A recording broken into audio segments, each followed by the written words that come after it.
Assalamualaikum warahmatullahi wabarakatuh.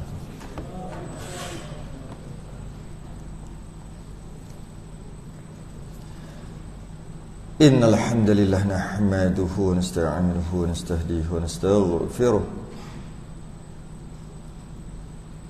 wa na'udzu billahi min shururi anfusina wa min sayyiati a'malina.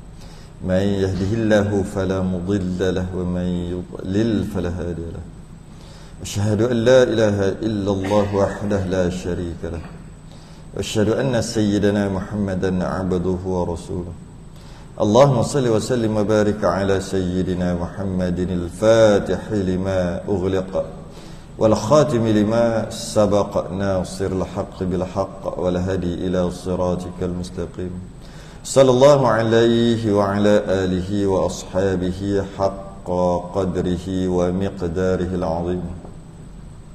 اللهم نور بالكتاب بصري وأطلق بلساني واشرح بصدري واستعمل به جسدي بحولك وقوتك فإنه لا حول ولا قوة إلا بك.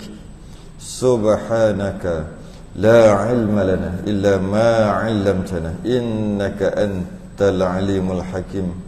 ولا حول ولا قوة إلا بالله العلي العظيم. أما بعد. Alhamdulillah, kita rafa'kan kesyukuran.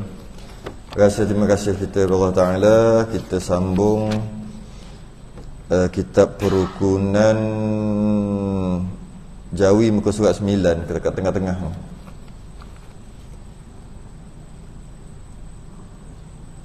Di tengah-tengah Rumi 26. InsyaAllah kita nak habiskan ni.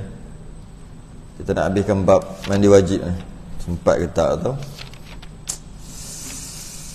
Allah. Sebab apa? Sebab kita tak lama dah nak Ramadan. Saya kira tadi 3 kali je lagi.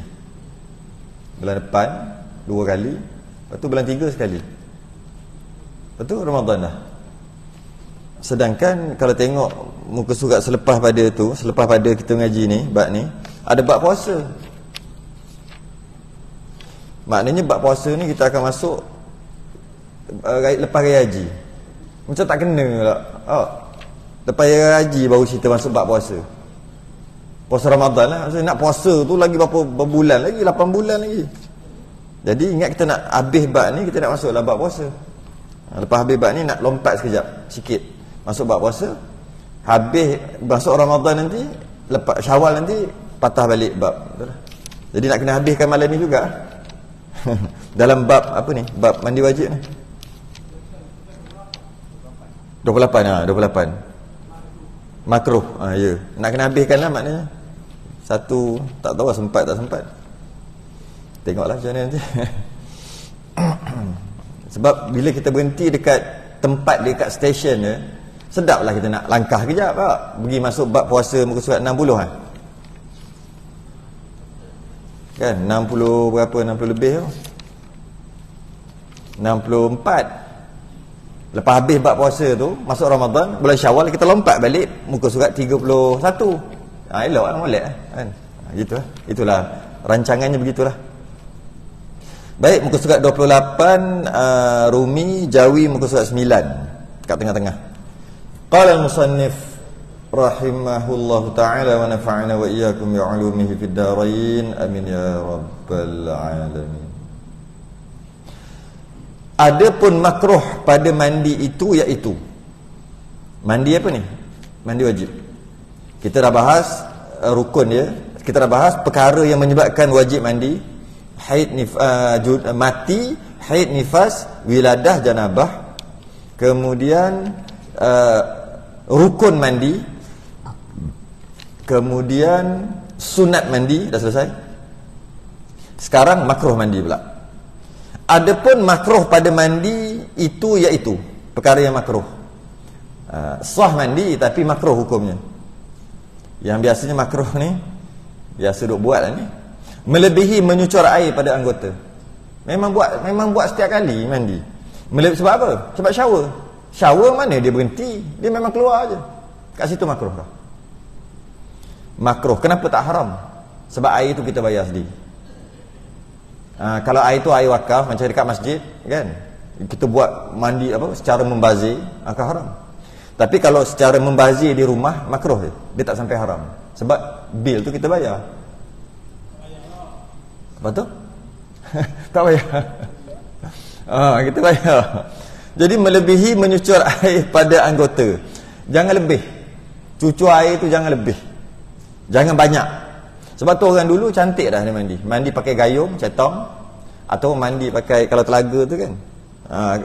Elok, molek lah. Tapi sekarang ni pakai shower tu sebab air banyak dan air tu mudah dan murah. Murah lah kiranya kan. Air kat negara kita kira murah lah kan bayar bil tu.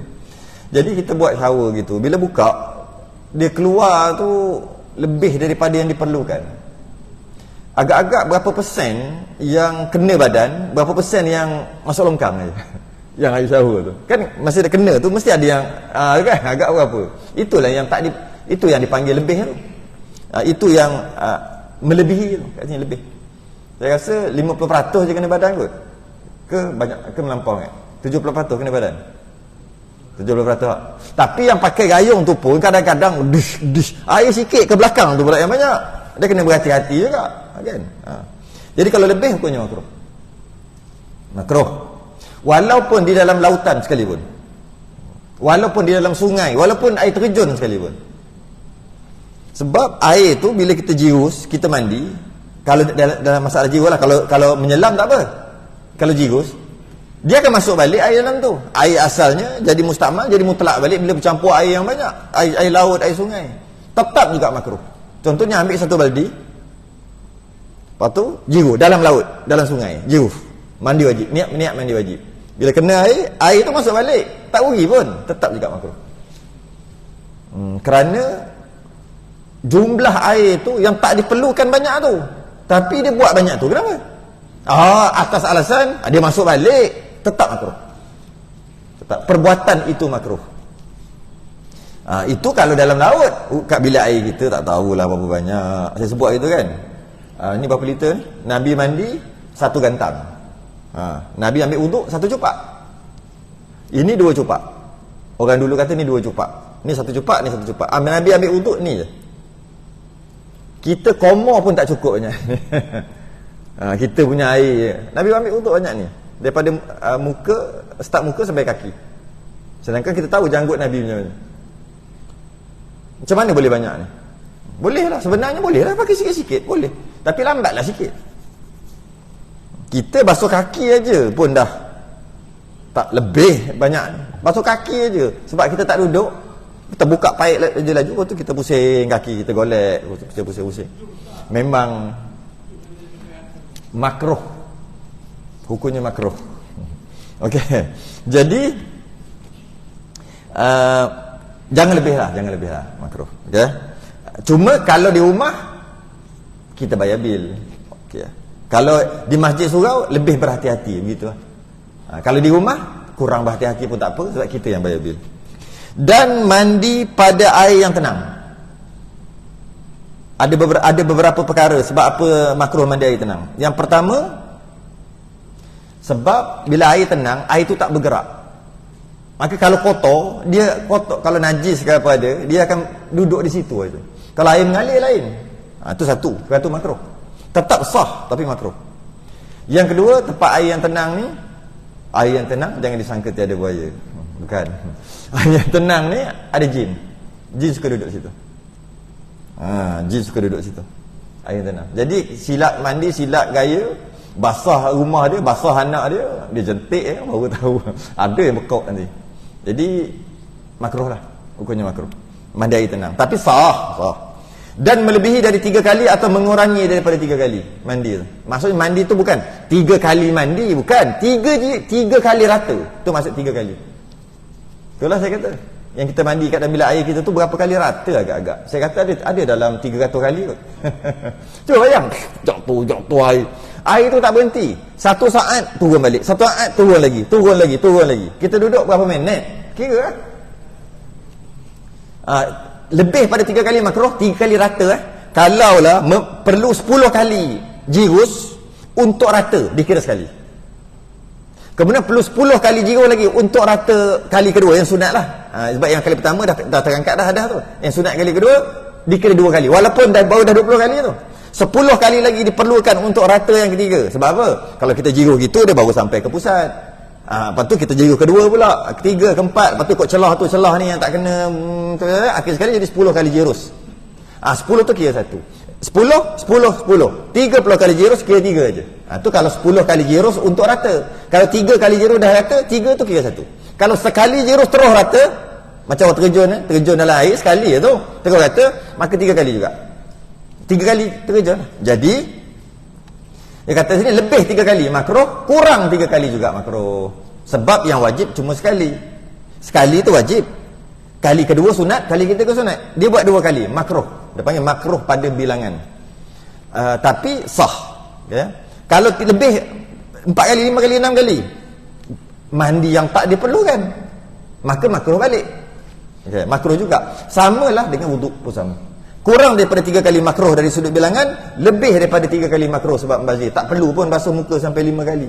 Tapi kalau nak basuh muka dalam wuduk 5 kali baru rata, maka 5 kali tu kira 1.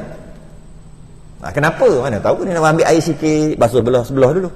Ambil basuh sini pula, basuh sini. Akhir sekali tepi ni cukup 5 kali basuh baru rata. Tu sebenarnya 1 kali. Jadi dia sampai 3 kali lah. Ya.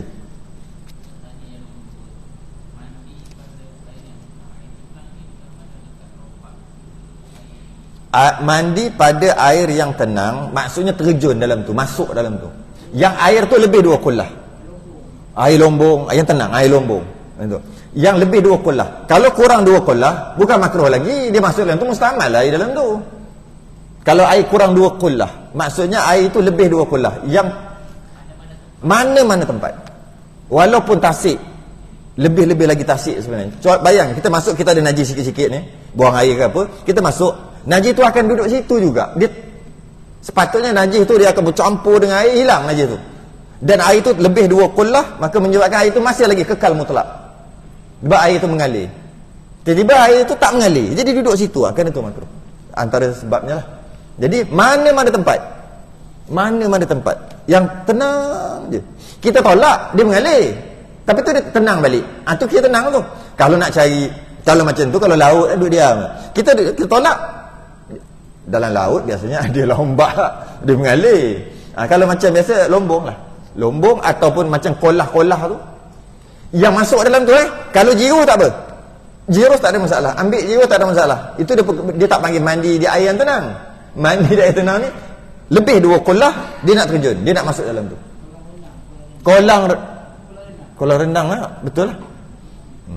Betul juga, kolam renang. Mandi apa ni? Mandi wajib. Mandi saja, mandi panas, mandi kotor, mandi daki, tak ada makruh situ. Mandi wajib je kita ni.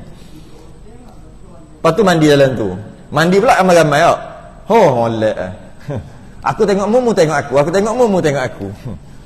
Tak molek. Carilah hotel hok mahal sikit mahal sikit untuk anak isteri, ada dalam kawasan itu, dan bilik ke? Dan bilik kot kata.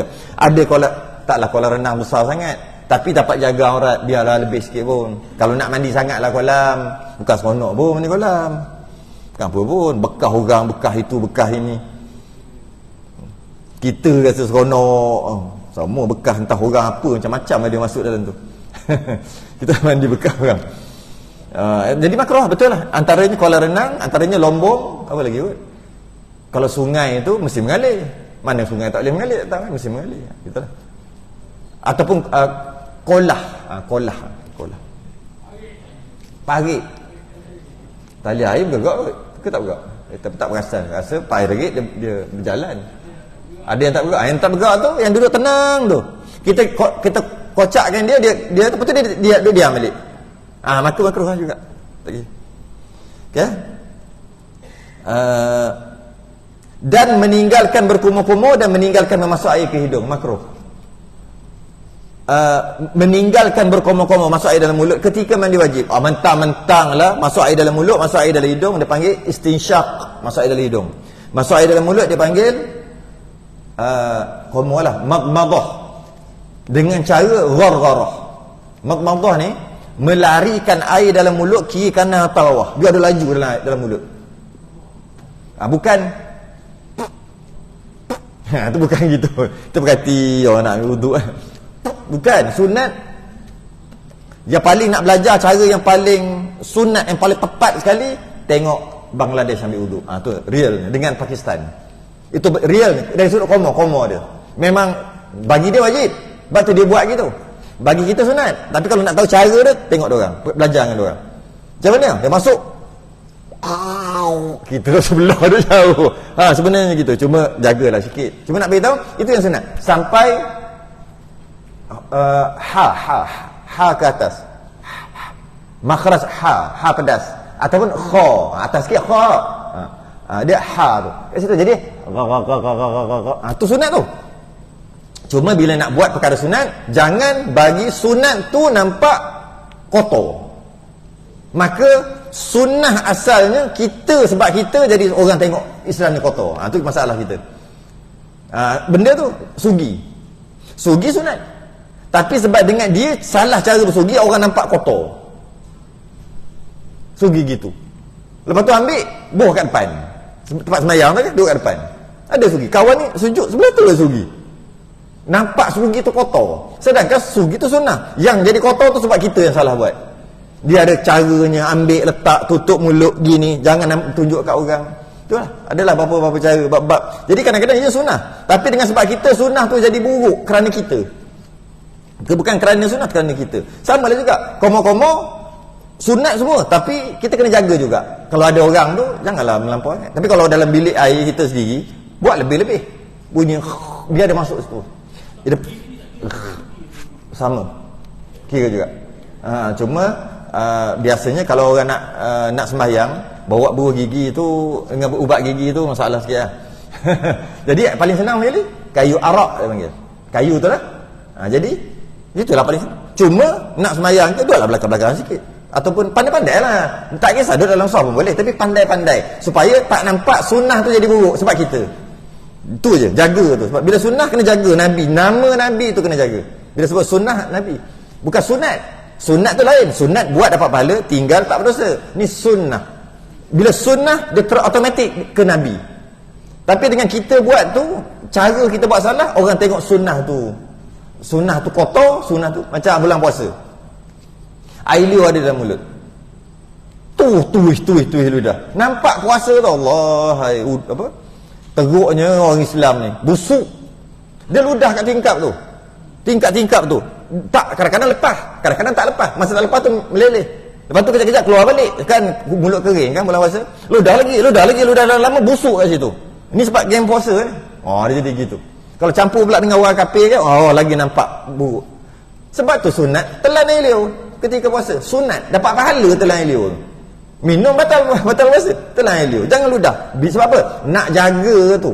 Nak jaga muruah, maruah ibadah tu. Jangan sebab kita puasa ni kotor, busuk. Semua busuk, mulut busuk, semua busuk. Dia jadi gitu. Jangan sebab puasa lembek, tak produktif. Kita yang salah. Sedangkan puasa elok je, boleh je produktif, sihat je. Kena caranya dengan sahur dengan cukup. Dengan buka puasanya makan berapa banyak. Ini buka puasa kita lantak berapa banyak. Lepas tu lembek nak sembahyang tarawih slow. Ni nampak Allah menyusahkannya Islam ni. Orang setengah orang boleh nampak. Sebab salah kita. Pada orang makan 2-3 biji sikit-sikit je dulu. Lepas tarawih takkanlah banyak pun. Salah kita menyebabkan agama nampak buruk. Itu salah kita, bukan salah agama. Jadi masuk air dalam mulut, komo kuat-kuat dan masuk dalam hidung, dia panggil istinsyaq. Masuk air dalam hidung, saya perhati tak, orang tak berapa nak diamalkan dah. Sebab tak reti buat. Tak reti nak buat masuk air dalam hidung, istinsyaq dan istinsar. Istinsyaq masuk, istinsar keluar. Masuk dapat pahala, keluar pun dapat pahala. Keluarkan air. Masuk air dalam hidung dapat pahala, keluar. Istinsyaq dapat pahala, istinsar pun dapat pahala. Untung. Masuk dapat, keluar pun dapat. Qomo dapat, larikan air atas bawah kiri kanan dapat, sampaikan dia kat dapat, buang pun dapat pahala. Dengan qomo pun dah 4 pahala dah dapat kat situ. Bukannya susah nak dapat. Bukan susah, buat aja. Jadi masuk air dalam hidung, orang dah cuba 2-3 kali. Akhir sekali dia bersin. Masuk air dalam hidung, sampai ke masuk otak. Pening, hidung merah, mata merah. Akhir sekali tak buat dah. Sedangkan istinsyaq tu salah cara, salah teknik. Masuk air dalam hidung ketika nak ambil wuduk atau nak mandi wajib ni, Tak susah tu sebenarnya. Janganlah kita ambil air, lepas tu kita ambil, letak kat hidung, kita tarik. Memang masuk otak. Berceng-ceng seminggu. Dia ada, Nabi dah ajar cara, kita je tak ngaji. Macam mana ni? Ambil air, jangan letak sini, tarik nafas dulu. Tarik nafas sampai habis. Boleh tak? Boleh lagi tak? Habis dah. Lagi, boleh lagi, tarik lagi sampai habis. Dah tak boleh dah, letak, baru tarik. Banyak masuk. Tak banyak lah sebab dah habis nafas dah. Masuk sikit sini, keluar balik. Ini orang istinsyak nak istinsyak juga. Tarik sampai habis. Dah tak masuk dah habis, tak habis dah. Maksudnya habis dah nafas. Letak, tahan sekejap, letak, betul tarik. Tak berapa nak boleh lagi dah. Ada sikit lagi, sikit nyawa, minta nyawa sikit lagi. Tarik sikit tu. Dia masuk sekadar sini je lah. Betul keluarkan lah. Di antara penyakit-penyakit yang jenis virus duduk kat hidung, istinsyak selesai. Macam COVID. COVID kan duduk kat hidung. Kita istinsyak selesai. Apa-apa penyakit yang duduk kat hidung, sesema selesai. Sebelum sesema lah, dah sesema tak guna lah. Sebelum sesema tu ada virus ataupun bakteria ni, dia duduk kat hidung dulu sekejap sebelum dia masuk, untuk jadikan penyakit sesema, batuk, apa-apalah yang masuk ke hidung. COVID, dia akan duduk sekejap dulu, mungkin sehari 2 hari, dia lepak dulu. Kita tak buat apa-apa lagi ni. Sebab apa dia? Sebab ada tai hidung, ada bulu hidung, lepas tu ada belengah-belengah dalam ni kan, lendir-lendir. Itu semua Allah buat cantik punya penghalang daripada bakteria, daripada virus. Dia terpaksa duduk situ dulu. Kita pun relax, tak buat dia beranak-beranak pinak tu dia masuk ke dalam. Itu test COVID kena cocok kat hidung, sebab dia duduk kat dalam. Kalau awal-awal lagi kita sehari basuh 5 kali basuh hidung, istinsyak, tak ada kan kena. Tak kena. Penyakit-penyakit sesema jarang sangat nak kena. Sebab baru dah singgah, sehari 5 kali kita masuk air dalam hidung. Maksudnya ambil uduk lah 5 kali tu. Tambah mandi wajib 6 kali kalau mandi wajib lah. Okey. Bermula haram pada orang yang tiada berair sembahyang itu 3 perkara. Orang yang tak ada wuduk, haram 3 perkara. Haram buat 3 perkara. Pertama, sembahyang dan barang sebagainya. Sembahyang fardu, sembahyang sunat, haram bila tak ada wuduk. Sedia maklum lah kot. Sebab tu orang yang batal sembahyang, tengah sembahyang batal, lepas tu dia pura-pura sebab malu nak keluar, ataupun terlalu jauh nak kena kacau orang, nak kena kacau 7 saf lagi, minta lalu. Lagipun ini rakaat terakhir, rakaat keempat, pura-pura macam sembahyang lah, tapi nanti dia akan sembahyang balik. Haram, dosa besar. Tak boleh duduk, nak keluar takut ganggu orang, duduk menong, duduk. Jangan buat-buat sembahyang, batal masa berdiri, tuan-tuan masa qiyam. Jangan buat-buat sembahyang, buat-buat rukuk yang tidak rukuknya haram. Habis tu duduk tengok orang. Itu jangan buat-buat sembahyang. Sebab kata Allah lah dekat lagi, sujud, lepas tu tahiyat, lepas tu salam, bangun ambil wuduk, sembahyang lah balik. Dia kata, jangan, haram. Sebab dah batal wuduk. Tu tak boleh. Tak ada wuduk tak boleh. Sembahyang sunat tak boleh, sembahyang fardu juga pun tak boleh. Sembahyang jenazah pun tak boleh. Walaupun ada khilaf lah sembahyang jenazah. Mazhab lain sembahyang jenazah tak ada wuduk pun sah. Mazhab Syafi'i tak boleh wuduk juga sembahyang jenazah. Sebab apa mazhab lain kata sembahyang jenazah tak perlu wuduk? Dia kata tu bukan sembahyang betul. Tak ada rukuk, tak ada yang tidak, dia doa. Mazhab Syafi'i kata tu sembahyang. Buktinya apa takrif sembahyang? Apa definisi sembahyang? Mazhab Syafi'i dia buat keluar definisi, takrif sembahyang. Aqwalun wa af'alun muftatahatun bitakbir wa mukhtatamatun bitaslim bi syara'ita makhsusah. Itu adalah sembahyang. Aqwalun, perkataan yang keluar kat mulut. Wa af'alun, perbuatan yang tertentu. Muftatahatun, dimulakan dengan takbiratul ihram. Wa mukhtatamatun bitaslim, dan disudahi dengan salam. Bi syara'ita makhsusah, ada syarat-syarat. Macam ada menghadap kiblat, syarat-syarat. Tutup aurat semua. Solat jenazah masuk tak? Masuk. Mulakan dengan takbir, sudah dengan salam. Ada syarat-syarat, ada menghadap kiblat begitu gini. Maka sembahyanglah, kata mazhab Syafi'i. Mazhab lain kata tidak, tak ada rukuk, tak ada yang tidak, sembahyang apa. Itu kira baca doa saja. Maka tak ada wuduk pun tak apa. Itu mazhab lain. Jadi kalau orang tak ambil wuduk, jangan pelik Mungkin dia mazhab lain. Mazhab Hanafi kot. Mungkin mazhab lain. Ya? Tapi kalau mazhab Syafi'i tak boleh. Sujud tilawah pun tak boleh. Sujud tilawah ni apabila membaca ayat-ayat sajadah. Tapi orang Melayu dia pergi kata sujud sajadah, hantam sajalah. Sebenarnya sujud tilawah ayat sajadah, bukan sujud sajadah. Sujud sajadah tu sejadah sujud. Sujud tilawah, sujud tu sujud, tilawah tu baca kan, tilawatul Quran kan, baca Quran. Jadi sujud tilawah, sujud kerana baca. Baca apa? Ada 14 tempat, setengah pendapat ada 15 tempat dalam Quran yang ada tanda kubah. Bila lalu ayat tu disunatkan untuk sujud tilawah.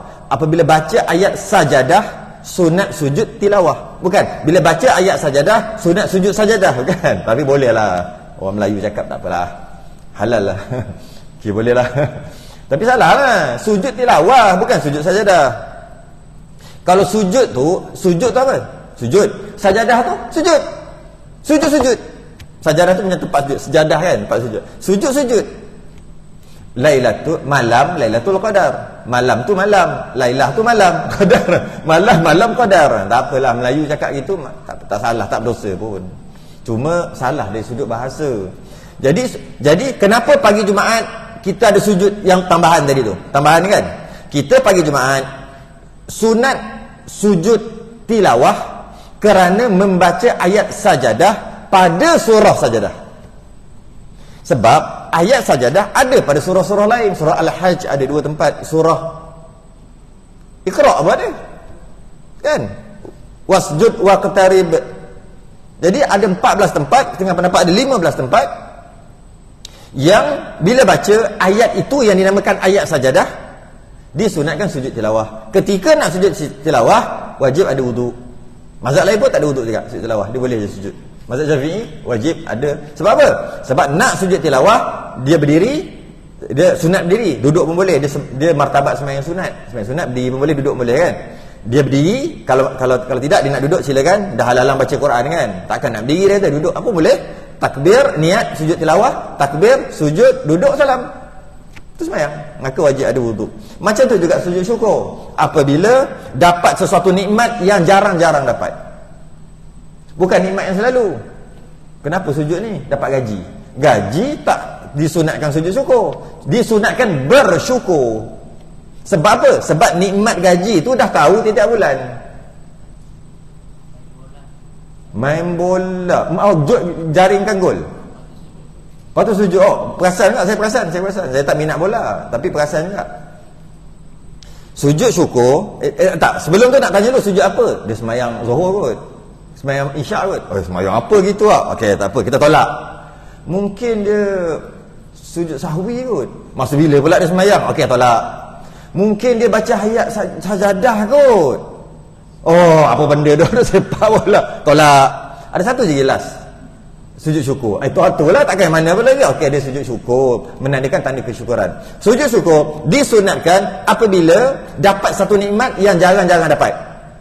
Okey, yang jarang-jarang dapat, yang tak disangka dan jarang-jarang dapat. Contoh dapat anak dan sebagainya kan, dapat isteri, dapat beli rumah. Bukan hari-hari beli rumah, dapat beli kereta, ataupun terelak daripada bala. Orang rumah orang lain terbakar, rumah dia tak terbakar. Orang lain accident mati, dia tak mati, sebagainya. Terelak pada bala, sujud. Dengan syarat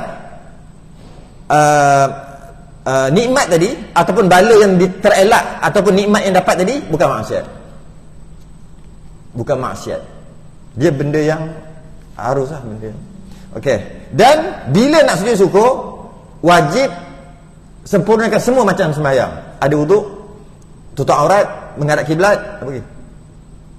Bersuci daripada najis. Ada wuduk. Ada wuduk dah sebut tadi kan? Okey, 4. Pertama, dia jaring gol. Jaring gol tu jarang-jarang jadi. Boleh aku terima. Benda harus. Dan pula tu mungkin dengan sebab tu dapat duit sikit kan? Dapat tu. Okey, boleh lah terima. Sebab dapat nikmat, iaitu lepas ni dapat duit, boleh. Cukup tak syarat dia? Tutup aurat. Kepala lutut nampak? Tak apa, mazhab Maliki. Sangka baik. Kalau mazhab Syafi'i mana boleh? Pusat sambil lutut. Tu nampak kepala lutut tu. Yang kedua, menghadap kiblat. Nampak macam menghadap mana-mana, entah mana. Umat Yahudi mabuk mana dia menghadap. Tak boleh lah. Bukannya haram tu, haram. Yang ketiga, ada wuduk. Suci daripada najis. Mungkinlah tak ada najis kat badan dia, katalah. Tapi ada wuduk tak? Sempat ambil wuduk lepas jaring ganggol tu. Maka tak boleh, punya haram. Gitu. Sekurang-kurang pun mazhab Syafi'i. Kalau nak kata boleh pun mazhab lain. Walaupun mazhab lain, dia tak perlu wuduk, tapi masih lagi tutup aurat, wajib tutup aurat, masih lagi wajib menghadap kiblat juga. Jadi walaupun dekat mazhab lain tetap tak boleh juga. Dari sudut wuduk ya, tak apa mazhab lain. Jadi mudah kata, lebih-lebih lagi sujud bila tau? Apa? Tempat tak kisah. Janji jangan ada najis. Atas padang boleh, dekat mana-mana boleh. Atas padang, tepi, longkang, semua boleh. Yang penting, longkang kan banyak najis. Kalau ada najis, dalam longkang. Dia tak nak, dekat dia semayang tu ada najis. Tak boleh lah. Tempat semayang. Dan badan dia tak boleh ada najis. Di mana-mana boleh. Sujudlah di mana-mana pun. Tak ada masalah. Cuma itulah, nak cari kiblat, ambil dulu telefon, cari kiblat. Kau ni, uduk. Dia ambil uduk. Tengok aurat dulu, tutup tak? Tutup. Lepas tu pula, tengok pula, dapat apa ni nak sujud ni? Menang anugerah joget. Tu maksiat. Alhamdulillah, terima kasih peminat-peminat saya. Terima kasih, syukur pada Allah. Sebut syukur pada Allah pun dah haram dah. Apa kita baru lepas joget tadi? Campur laki perempuan atas pentah, lompat tu. Kat situ perkara itu dah haram dah. Kemudian dia sebut syukur alhamdulillah sebab menang. Haram yang kedua. Mana boleh syukur? Yang ketiga pula, lepas dah menang tu sujud lagi, haram lagi. Buat kerja haram aja. Alhamdulillah dapat anugerah persembahan terbaik. Joget terbaik. Macam-macam saya nak sebut tak reti. Saya nak sebut tak reti. Tak boleh. Tapi kalau tak ada kena-mengena dengan maksiat, boleh. Contohnya lelaki menang pertandingan menyanyi, boleh tak? Boleh. Lelaki tak ada masalah menyanyi, jadi boleh. Tak semestinya menyanyi je haram, tak, tengok dulu. Perempuan je haram, tidak, tengok dulu. Perempuan tu nyanyi kat siapa? Untuk siapa? Ada tak percampuran lelaki perempuan? Ada tak daharat? Tengok dulu. Adakah suaranya menggoda atau suaranya kasar? Kalau suaranya menggoda, haram. Kalau suara kasar, tak ada masalah. Masuk ke ada ke perempuan suara kasar? Manalah tahu. Macam tu lah. Jadi hati-hatilah kita. Okey, dan khutbah Jumaat, hati-hati khutbah Jumaat. Khatib tolong hati-hati. Kerana khutbah Jumaat wajib ada wuduk. Jadi kalau tengah semangat duk khutbah tu, tiba-tiba terbatal terkentut, ittaqullah, terkentut, orang tak perasan. Tak apa, baca khutbah sampai habis. Nanti masa turun, suruhlah imam dua ke yang lain-lain nampak ada bila ke siapa, suruhlah jadi imam. Kita pergi belakang, ambil wuduk, kita sembahyang kat belakang. Tak boleh. Ketika khutbah wajib ada wuduk. Khutbah Jumaat, khutbah Jumaat. Khutbah raya sunat ada wuduk. Tak wajib. Khutbah lain lah, khutbah gerhana, khutbah minta hujan kerana istisqa kan, semua sunat. Tapi khutbah Jumaat wajib ada wuduk daripada awal sampai akhir.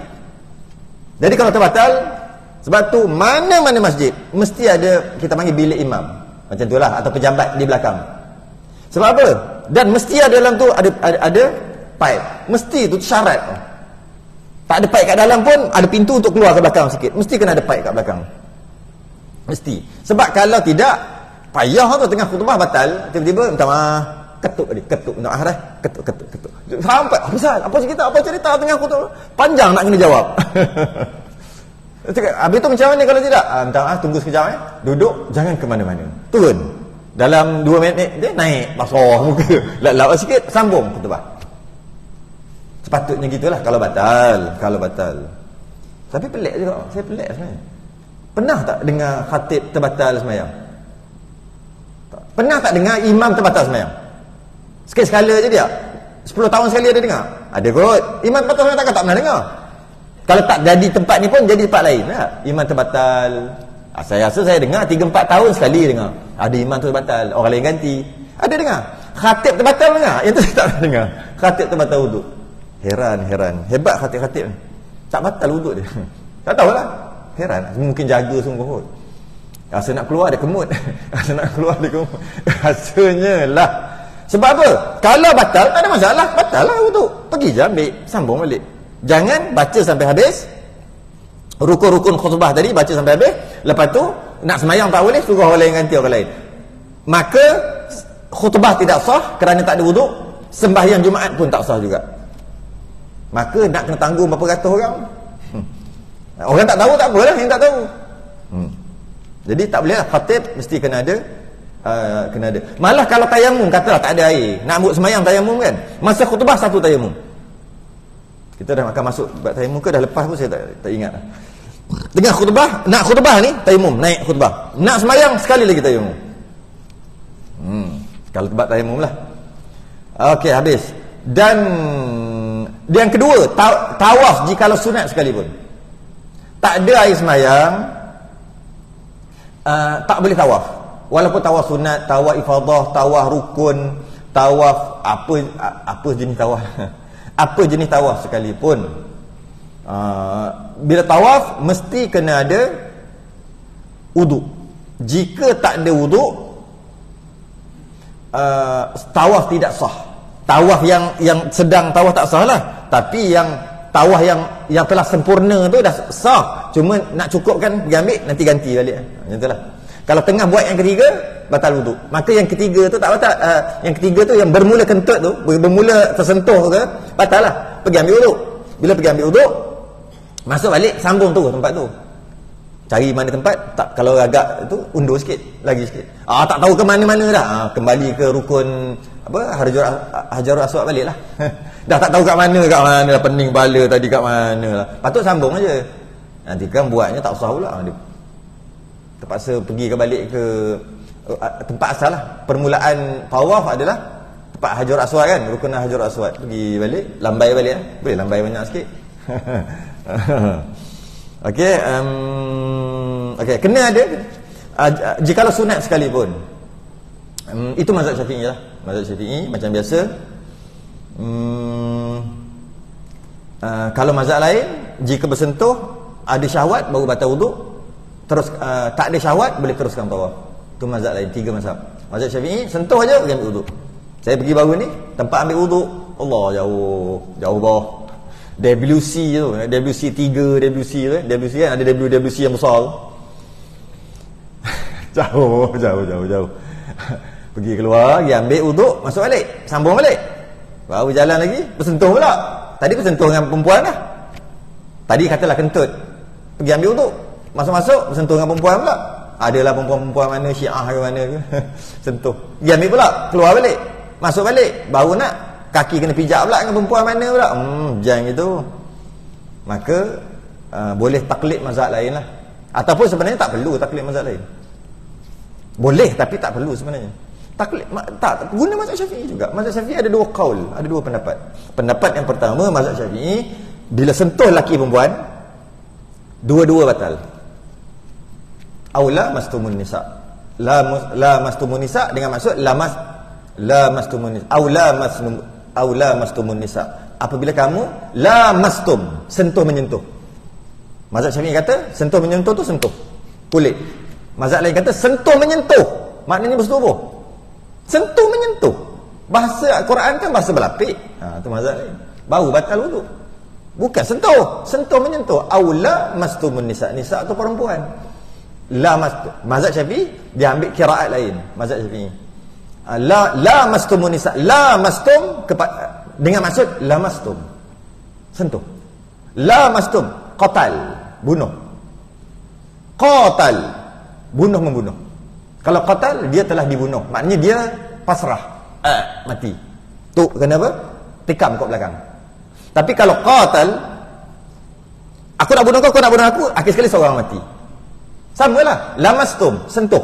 Tapi sentuh seorang je. Sentuh je. Lamastum, sentuh menyentuh. Bila sebut sentuh, kau sentuh aku sentuh kau. Apa benda tu? Tu kata jimat. Mazhab lain lah. Kat situ masing-masing ada hujah lah. Ada hujah. Jadi mazhab Syafi'i batal. Jadi macam mana? Itu pendapat yang pertama dalam mazhab Syafi'i. Mazhab yang kedua lebih ringan sikit. Mazhab Syafi'i juga tak payah pakai mazhab lain. Hanya yang menyentuh saja batal, yang disentuh tak batal. Itu je, settle. Jadi kita tawaf, orang sentuh kita, aku tak peduli laki ke perempuan, aku tak peduli. Dia sentuh, siapa suruh? Dia yang batal, kita tak batal. Itu mazhab Syafi'i, pendapat yang kedua. Jadi kenapa kita nak pakai mazhab lain? Walaupun boleh je. Cuma yalah, orang sentuh, biarlah sentuh. Hanya yang menyentuh je batal. Yang disentuh tidak batal. Itu mazhab Syafi'i. Tawaf.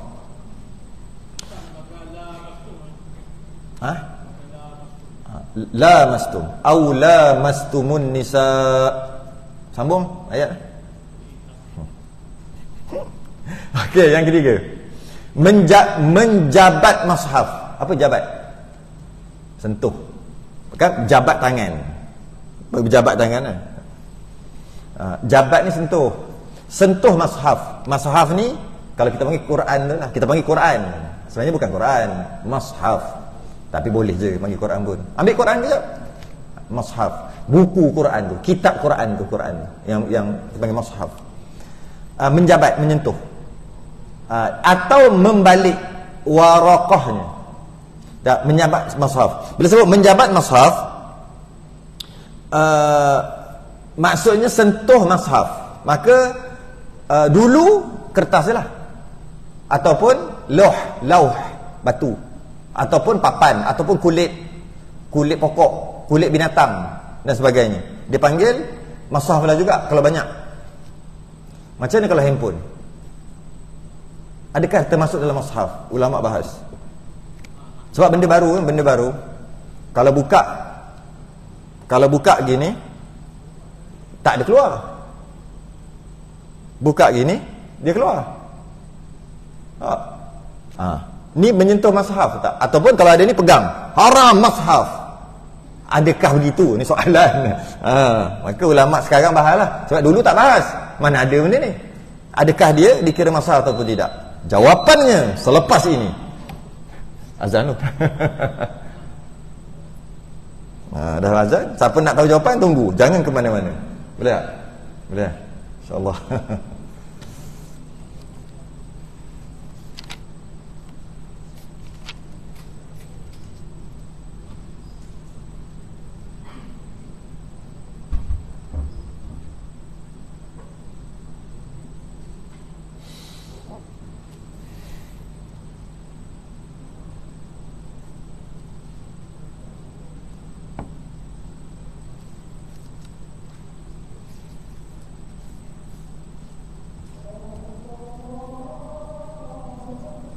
Allahu Akbar, Allahu Akbar.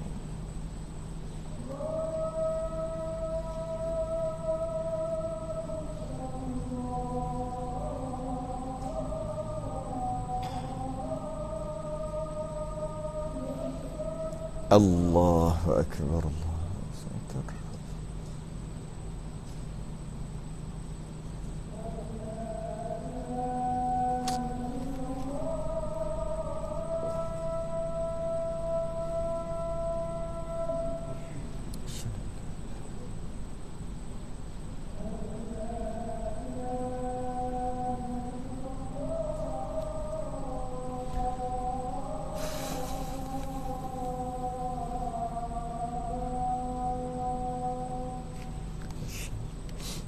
Illallah.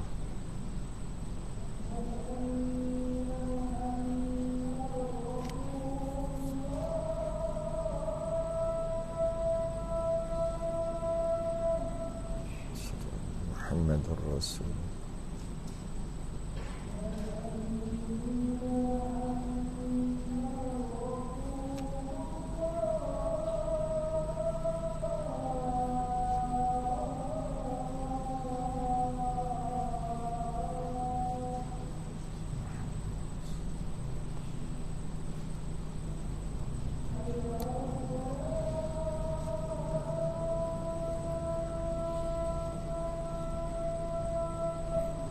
لا حول ولا قوة إلا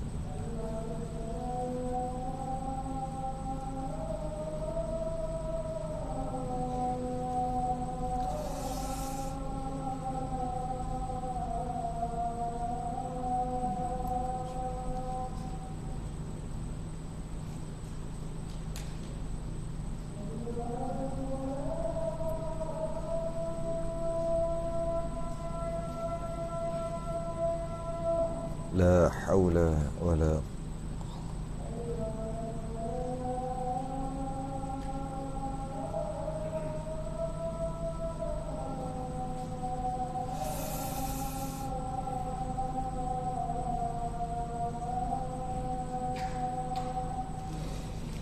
لا حول ولا قوة إلا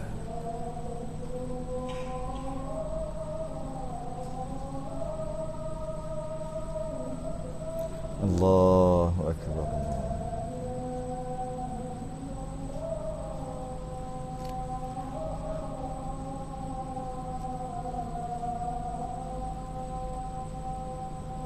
La ilaha illallah Muhammadur Rasulullah sallallahu alaihi wasallam.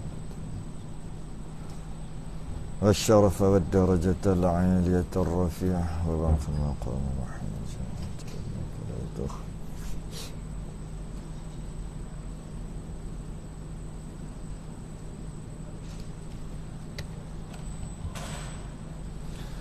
Oleh kerana perkara tu perkara baru, maka ulama dia baru buat perbincangan lah perkara baru. Maka keputusan yang dia dapat adalah tak dikira mushaf. Tak dikira. Sebab tu kalau nak baca Quran memang boleh baca. Kalau ada Quran tu ambil gitu lah. Ambil yang tu lah. Tapi kalau dah tak ada, senang kan, benda ni kan senang bawa. Tak tambah ke apa, bacalah. Tapi kalau ada, ambil yang tu lah. Kena pegang yang tu dapat pahala. Pegang pun dapat pahala dah. Kerana dia tak dikira mushaf. Cuma dia ada hukum yang berkait, iaitu jika terbuka begini, boleh pegang tak? Boleh. Boleh pegang ni, boleh. Ni cerita tak ada wuduk ya, boleh. Tapi yang menjadi perbahasan, boleh sentuh tak kat dia? Sentuh di dia. Khilaf ulama. Ada ulama kata boleh sentuh, ada kata haram sentuh. Sentuh. Tapi kat tepi tak apa, sentuh tepi ni apa, sini tak ada masalah, sini tak ada masalah, tak ada masalah, tak ada masalah. Tapi sini tak boleh. Itu setengah ulama, setengah. Setengah ulama kata dia bukan mushaf, boleh. Tak percaya, cuba katok, keluar. Katok. Cari Quran. Kalau Quran tu cuba belek, jumpa tak? Jumpa, belek koyak ni Quran juga. Tapi ni cuba. Katok habis, hilang. Maknanya dia tak ada sebenarnya. Dia tiada. Maka ada khilaf ulama tu, ulama yang keras sikit dia kata, betul, memang tak ada masalah pegang, tapi tetap menghormati ayat Quran, tak boleh pegang dia ni. Nak scroll kena pegang tepi ni. Boleh tak? Tepi ni. Dekat dia tak boleh pegang. Ulama yang kedua, tidak, dah bukan mushaf, bolehlah pegang. Dia bagi contoh macam mana? Dia bagi contoh, kalau projektor, sini ada projektor kan, projektor pasang ayat Quran, Fatihah ke apa, orang lalu kena tepek atas muka dia, dia tak ada wuduk, haram tak? Kan dia lalu, tak minta tumpang lalu apa lalu di belakang, lalu sini dekat sikit, dia pun lalu dekat projektor tu, kena projektor suluh, kena tepek sikit, alhamdulillah kat sini, Rabbil Alamin di dinding. Okey, soalannya haram ke tak? Tak haram kan? Dia bukan mushaf, dia lampu, dia cahaya. Jadi bila dia cahaya, contohnya Quran tu ambil, potong lubang kan dia, ambil lampu suluh, kena kat orang yang tak ada wuduk, biar lampu tu kena. Ulama bahas sampai macam tu. Ambil Quran tu, ukir dia, buang huruf apa, biar huruf tu berlubang, lepas tu ambil lampu suluh malam-malam, jadi keluarlah perkataan tu kat orang kan, kat orang tu, dia tak ada wuduk, duk haram tak? Dia pun pegang, bukan pegang lah lampu tu, tak haram lah, tu lampu cahaya pantulan. Maka begitulah, ni daripada lampu lah ni, cuma lampu dia macam projektor kecil lah ni, jadi tak haram. Jadi kat situ ada khilaf. Ulama yang keras sikit kata, pegang tu, hormat sikit, pegang tu haram, pegang di ayat. Yang kedua kata, dah bukan mushaf, boleh lah pegang, bukan mushaf, projektor boleh. Ya, sentuh tu yang tak boleh, yang kata yang tak boleh tadi, sentuh ayat tu, pegang tu sentuh lah. Bahasa Selangor gitu aku. Sentuh tu tak boleh, touch tak boleh. Tapi kita ambil lah pendapat yang ringan sikit. Kalau kita rasa, ikut kita lah, lahir bagus, macam lah payah sangat, ambil je lah wuduk. Ada orang gitu, ada orang kata dah benda boleh, kenapa pegang juga? Sebab boleh, kata. Okay.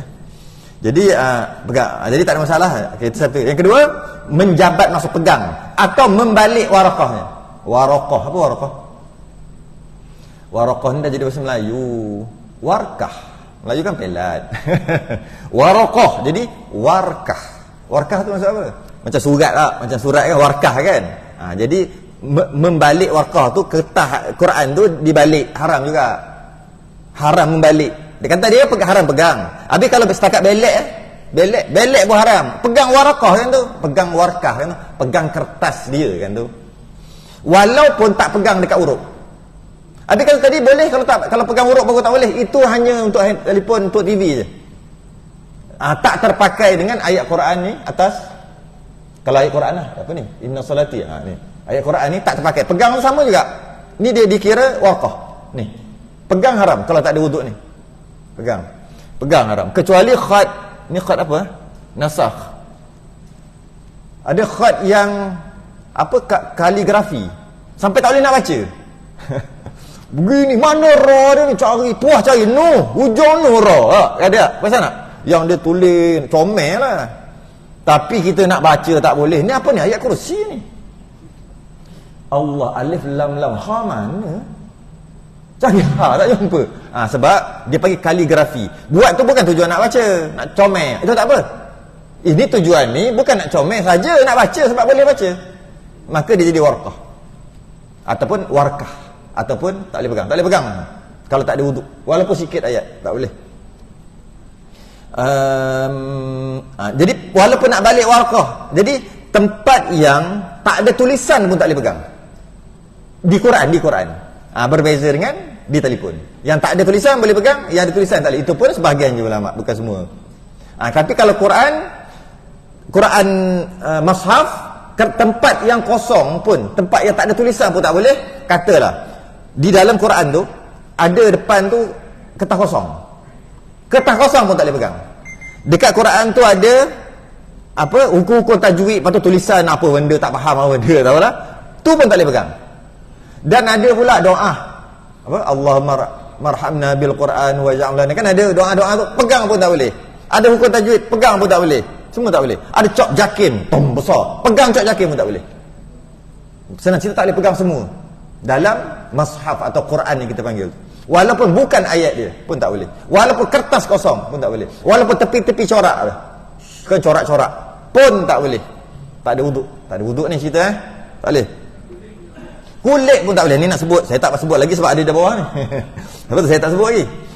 Dan menjabat lauh yang ada pada tersurat di dalamnya Quran. Lauh tu lah. Tu lauh. Ni lauh, boleh kata lauh juga. Sebab nak kata warqah tak boleh cabut, boleh cabut. Boleh cabut. Boleh kata lauh, boleh kata warqah. Lauh ni lauh mahfuz. Macam tu kan? Lauh. Macam satu papan ke batu ke papan hitam, boleh gitu lah. Jenis papan. Lauh. Tertulis Quran situ pun tak boleh sentuh juga. Tak boleh sentuh. Atau menyentuh petinya. Peti. Mana peti? Ni Quran, setengah Quran dia ada sarung. Bukan sarung, dia ada kotak. Bukan ni kotak ni bubuh Quran. Bukan, kotak tu boleh pegang. Yang kotak biasa tu penuh Quran dalam ni, mestilah banyak-banyak nak jual ke apa. Yang tu boleh pegang. Pegang apa? Pegang kotak. Pegang Quran tak boleh, pegang kotak. Kalau tak ada wudu Yang ini bukan kotak tu. Bukan peti tu, bukan. Macam mana? Dia macam ada sarung dia. Dia macam ada sarung. Jadi kita tarik keluar sarung dekat sini, sarung kotak-kotak tu. Dan Quran kat sini. Dan biasanya coraknya sama, comel. Kita masuk balik tu. Yang itu pun tak boleh pegang. Padahal tu bukan Quran, pun tak boleh. Lebih-lebih lagi lah. Kulit itu bukan kulit tu. Itu dah kira luar pada kulit, pun tak boleh. Kulit lagi tak boleh. Kulit dia. Malah kalau kulit dia tercabut pun tak boleh pegang. Kulit tercabut tak boleh pegang. Sehinggalah hilang nama kulit Quran. Hilang, baru boleh pegang. Macam contoh kulit Quran tu tulisan hilang. Dia ambil Quran, kulit Quran. Kulit tu lah. Dia ambil kulit tu, dia letak dekat buku. Kita panggil kulit buku dah. Baru boleh pegang. Sehingga hilang nama Quran. Kalau kita kata kulit Quran tu, dia bunyi Quran je, haram pegang lah. Walaupun dia kulit. Bukan tu aja.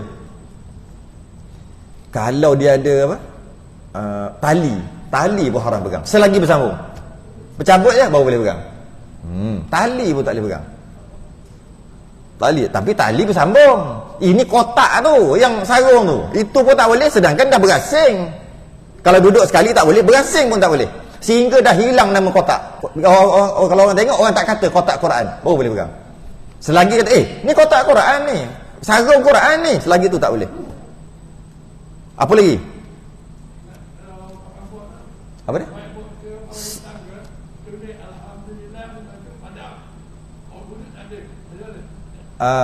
Masalah juga. Okey, yang pertama, ketika tulis Quran ni, ketika tulis dia kena ada niat. Orang tulis Quran tu dengan niat Quran. Sebab ada orang tulis ayat-ayat tu tapi bukan dengan niat Quran. Sebab alhamdulillah pun boleh jadi zikir juga, subhanallah boleh jadi zikir, boleh jadi Quran. Jadi ketika tulis tu niat apa? Jika ketika tulis tu niat Quran, dia terus jadi Quran. Bila dia jadi Quran, betul lah, tak boleh pegang lah. Tapi kalau tulis tu niat nak ajar orang, bukan Quran, niat zikir, niat lain, maka baru boleh pegang. Jadi dia bergantung pada niat. Boleh jadi zikir, bismillah. Boleh jadi ayat Quran. Niat tu dia apa ni? Niat dia bergantung pada niat. Lebih-lebih lagi orang Arab. Kita rasa apa pula main-main niat ni? Orang Arab dia cakap Arab. Kalau dia tulis ada kena sama dengan Quran macam mana? Ni bukan Quran, ni aku tulis lah, aku orang Arab lah. Sebab tu niat aku tulis ni bukan. Jadi dia bergantung pada niat. Niat tulis tu niat sebagai apa? Niat Quran dia jadi Quran. Jadi tak boleh pegang. Kena ada wuduk lah nak pegang ayat dia. Bagus topik ni. Tak adalah Resah Osmani ke Al-Quranul Karim ke Al-Quranul Majid ke, tak kira ke mana-mana pun. Sikit lah lain, tapi simbol lain. Sikit sangat lah. Biasa dulu belajar Al-Quranul Karim ke Al-Quranul Majid? Ya, Karim. Nampak pun dah umur dah. Semua belajar Majid. Kita belajar Majid tak? Dulu masa kita belajar dulu Majid. Karim baru budak-budak ni, belasan-belasan baru Majid ni. Ke tak tahu apa benda saya sebut Majid Karim ni? Majid orang belakang rumah ke apa? Bukan. Lagi baru. Cuma sikit sangat bezanya. Sama lah, tak kira lah resah mana pun. Ada tafsir, ada terjemahan. Okey. Ada Quran, ada ayat Quran, ada terjemahan, satu jenis. Ada ayat Quran, ada tafsir, satu jenis. Yang tafsir tu banyak, panjang. Terjemahan tu biasanya pendek je. Tapi pendek-pendek pun kadang-kadang lagi banyak pada ayat Quran tu tak? Okey. Boleh pegang ke tidak? Macam mana nak tengok? Pertama, kena anggar. Mana lagi banyak, ayat Quran banyak ke yang bukan Quran? Bila sebut bukan Quran tu, tafsir kan kat sebelah tu. Tak kisahlah sama ada bahasa Arab atau bahasa Melayu atau bahasa Inggeris, tak kira. Yang penting bukan Quran. Termasuklah tulisan-tulisan terima kasih kepada yang belakang-belakang. Tak kira, semua campur semua. Anggar je, nak kira betul-betul payah anggar. Sebenarnya boleh anggar dah. Kita belek kita tahu dah. Boleh anggar. Jika banyak Al-Quran berbanding bukan Quran, dia jadi Quran, maka haram pegang semua macam tadi. Haram pegang Quran, haram pegang kulit, haram pegang semua. Malah haram pegang ayat Quran dan haram pegang yang bukan Quran pun sama. Cop tu kan. Semua haram dah pegang. Sebab lebih banyak Quran daripada bukan Quran, maka yang bukan Quran pun mendapat hukum Quran. Tapi bukan Quran, jangan cakap Quran, itu bukan Quran, cuma mendapat hukum Quran, tak boleh pegang. Tapi kalau banyak bukan Quran berbanding Quran, bukan Quran lagi banyak, okay? Berbanding Quran. Ada juga biasa terjemahan lah, tapi terjemahan ni panjang kan? Maka boleh pegang. Itu pun khilaf ulama. Boleh pegang, betul. Khilaf dekat mana? Dekat ayat Quran tu boleh pegang ke tidak? Sama macam kes ni tadi. Dari sudut ayat bukan Quran memang boleh pegang. Yang banyak bukan Quran berbanding Quran, pegang memang boleh lah. Dia panggil tafsir lah, ataupun terjemahan lah. Pegang memang boleh. Pegang yang bukan Quran memang boleh. Quran boleh pegang tak? Pegang tu sentuh. Pegang lagi, sentuh. Boleh sentuh tak? Yang bukan Quran boleh. Boleh pegang tak? Boleh. Sebab dia banyak yang bukan Quran. Ayat-ayat. Ayat tu khilaf ulama balik. Sebagian ulama kata tak boleh pegang. Yang boleh pegang yang lain aja. Nak angkat, nak tanggung, nak pikul semua boleh. Tapi tak boleh pegang ayat dia. Setengah ulama kata dah banyak yang bukan Quran, maka boleh pegang. Boleh pegang juga. Gitu. Dari khilaf balik. Sebab samanya khilaf tu. Dari sudut pegang ayat. Jadi kalau kita nak macam Yasin, tahlil, buku tahlil, mana lagi banyak? Quran ke bukan? Orang yang buat tu memang pandai dah. Dia akan lebihkan yang bukan Quran. Ada doa, ada macam-macam. Ada Quran, ada kulhu apa semua ada. Bukan Quran pun ada. Tapi bukan Quran lebih banyak daripada Quran. Cubalah cari mana-mana buku tahlil. Memang lebih. Memang pandai lah orang buat tu. Supaya nanti kita nak buat tahlil, nak pinjam, bawa pergi rumah apa, kita bawa tanpa wuduk pun. Tak ada masalah. Boleh pegang? Boleh pegang. Boleh pegang bawa, angkat, boleh angkat. Boleh sentuh yang bukan Quran, doa-doa, tulisan, makna-makna, boleh pegang. Boleh pegang ayat Quran tak? Khilaf ulama. Entah. Tapi kalau banyak banyak Quran berbanding bukan Quran, tak boleh pegang semua, tak boleh pegang luar, tak boleh pegang dalam, tak boleh pegang tali, tak boleh pegang apa, tak boleh pegang ayat Quran, yang bukan Quran pun tak boleh pegang sekali. Kayak nak kena berhenti dah ni. Atau kadutnya. Apa benda kadut ni? Karung yang masuk Quran dalam sarung dia, lepas tu tarik apa benda panggil? Dia macam uncang. Masuk Quran dalam tu, lepas tu tarik macam tu jadi ketat. Tu dia panggil kadut. Bila masuk dalam kadut tu, kadut pun tak boleh pegang. Beg. Beg pun tak boleh pegang. Saya ingat ada budak tahfiz saya sebelum ni, ada mengajar di tahfiz. Ada seorang ni, hebat. Dia sebelum tu masuk tahfiz lain. Kerana dia masuk tahfiz situ. Saya mengajar di situ. Hebat seorang sebab dia bawa budaya tempat lama dia lah. Apa hebat dia? Kadut ni, sarung tu, bukan beg agak besar sikit. Sarung betul-betul sarung tu. Dia ada sarung dia kecil je sebab Quran nak budak tahfiz ni kecil je. Dia ada sarung dia besar ni kot. Dan ada Quran besar pun ada juga sarung dia. Dalam 5-6 bulan macam tu dia akan basuh lah. Entah macam mana, saya terasa nak perhati budak ni sebab budak ni lain sikit lah. Sebab dia daripada tempat lain. Dia duduk Turki macam mana dah. Dia pergi Turki, duduk Aceh, mari sini nak habiskan, nak ambil syahadah. Bila dia basuh tu, saya perhati dia basuh. Dia rendam dalam gayu kecil rendam basuh kan. Basuh gitu, keluarlah hitam sikit. Biasalah dah 5-6 bulan. Lepas tu dia perah, dia jiru. Air tu dia kumpul dalam baldi. Air bekas tu, dia sikit pun tak menitik keluar. Semua dia kumpul. Masih dia basuh tu, dia jiru tu, adalah baldi bawah ni, besin. Perah, sampai tak ada semua, dia jemur. Saya perhati lagi. Air tu, dia ambil, taklah banyak sangat. Separuh baldi ada kot. Dia buat naik atas bumbung. Dia naik panjat atas bumbung. Dia ikat tali, dia naik, dia suruh kawan dia baling tali. Dia pun tengah panas pukul 1. Bumbung zinc. Dia naik atas tu, panas-panas tu, dia tuang. Air tu kering. Tak menitik sikit pun. Tapi lama lah, sejam kat atas tu. Jiru. Slow. Hilang. Panas. Bekas air, bukan Quran, sarung Quran pun dia jaga.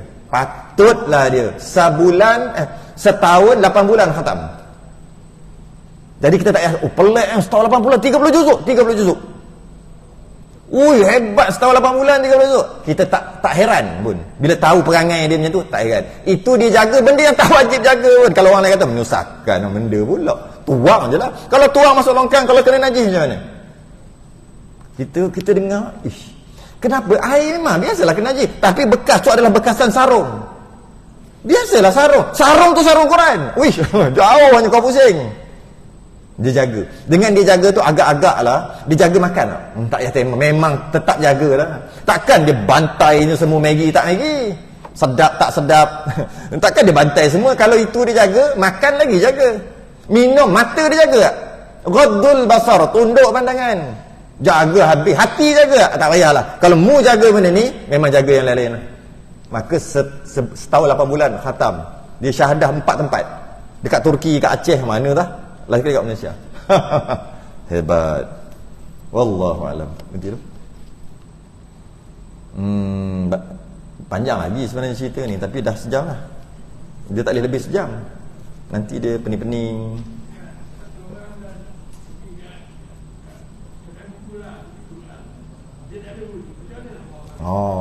Tu panjang lagi nak jawab tu. Macam mana? Boleh lah. Okey, saya jawab ringkas-ringkas. Kalau nak jawab panjang-panjang minggu depan lah. Ringkas-ringkas. Yang pertama, dia tak boleh pegang. Itu yang pasti dia tak boleh pegang. Jadi orang yang penjual tu lah pegang. Kemudian bawa dalam beg. Mestilah bawa dalam beg, takkan nak bawa gitu. Bila bawa dalam beg, pastikan dalam beg tu ada benda lain. Ada benda lain. Dalam beg ke, paper bag ke, plastik bag ke, beg apa ke, beg kita, tak kisahlah. Pastikan ada benda lain. Mengikut Ibn Hajar, Benda lain tu mesti biar berpatutan. Maksudnya besar tu biar berpatutan. Maksudnya biar macam buku, majalah yang berpatutan. Tisu kan agak berpatutan. Kata Syekh Ramli tak berpatutan pun tak apa. Ambil jarum tak satu pun tak apa. Tu macam tak berpatutan lah. Ambil pensel tak, ambil jarum betul tak? Pun tak apa. Kata Ibn Hajar tak boleh melampau. Habis tu biar patut-patut. Letak ni ke, tab ni ke, apa-apalah. Bila bawa niat, bawa benda tu. Bawa yang tu lah. Bawa jarum. Itu yang Syekh Ramli kata no problem. Jarum pun niat bawa jarum aja. Niat barang lain. Aku bawa apa? Aku bawa jarum, aku bawa majalah. Memang ada majalah pun. Itu je boleh. Tengok. Itu cara dia lah kalau kita nak beli. Tapi kalau tidak, kira macam pegang, tak boleh lah. Kena haram. Wallahu alam. Sambung bulan hadapan, InsyaAllah. Sentasbih kafarah dan suratan subhanakallah wa hamdika.